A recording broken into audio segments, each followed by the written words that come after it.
मौसे से संबंधित सब समस्या का सवाल लेकर आ चुके हैं। इसको ध्यान से देखेंगे और समझने की कोशिश करेंगे, आसानी से समझ जाइए। क्वेश्चन है, फर्स्ट क्वेश्चन है कि एक तार के दो टुकड़ों की लंबाई 18 मीटर और 20 मीटर है। उस बड़े से बड़े, क्या बात है, बड़े से बड़े टुकड़े की लंबाई ज्ञात करें जो इन दोनों तारों के टुकड़ों को पूरा पूरा काट सके। एक तार के दो टुकड़े हैं जिनकी अलग अलग लंबाई दी गई है और हमको एक और तार का टुकड़ा का लंबाई ज्ञात करना है।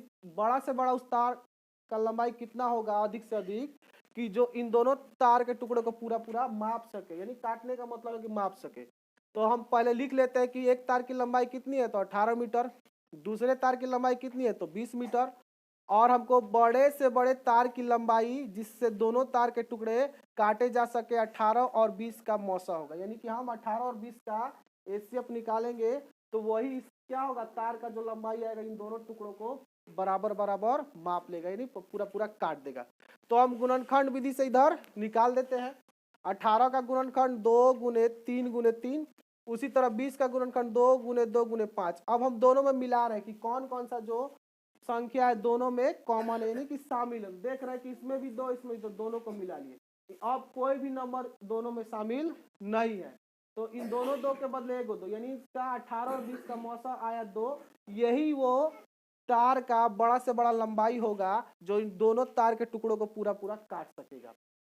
इस प्रकार से जब भी इस तरह से मौसा से संबंधित कोई भी प्रश्न आए शब्द वाले, शब्द समस्या वाले, तो उसमें हम बड़े से बड़े शब्द देखेंगे कि लिखा है कि नहीं। अगर बड़े से बड़े, अधिक से अधिक या अधिकतम ये चीज हो तो उसका मौसा निकालेंगे, कुछ नहीं निकालेंगे, केवल मौसा।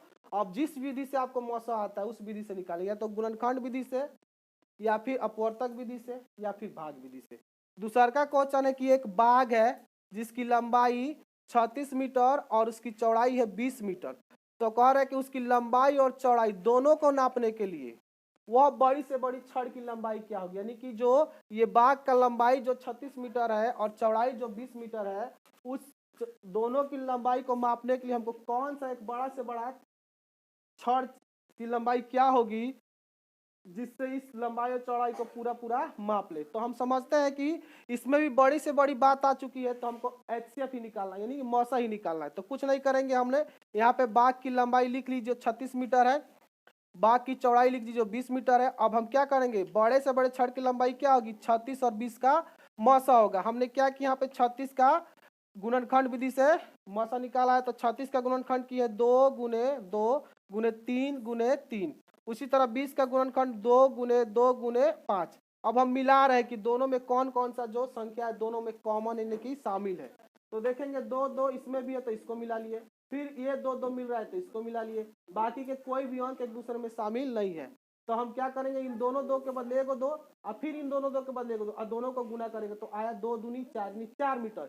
यानी कि बड़े से बड़े छड़ की लंबाई क्या होगी, तो 4 मीटर होगी, जो इस लंबाई और चौड़ाई को पूरा पूरा माप लेगी। तो इस प्रकार से एचसीएफ यानी मौसा से संबंधित जो भी प्रश्न होगा उसमें केवल ध्यान देना है कि बड़ी से बड़ी या फिर अधिकतम या सबसे बड़ी अगर शब्द है, बातें हैं, तो उसका एचसीएफ निकाला जाता है, मौसा निकाला जाता है, और कुछ नहीं निकाला जाता है। इस प्रकार से हम इस तरह से सवालों को बना सकते हैं। अगर आप मेरी वीडियो को पहली बार देख रहे हैं तो इसको सब्सक्राइब जरूर कीजिए।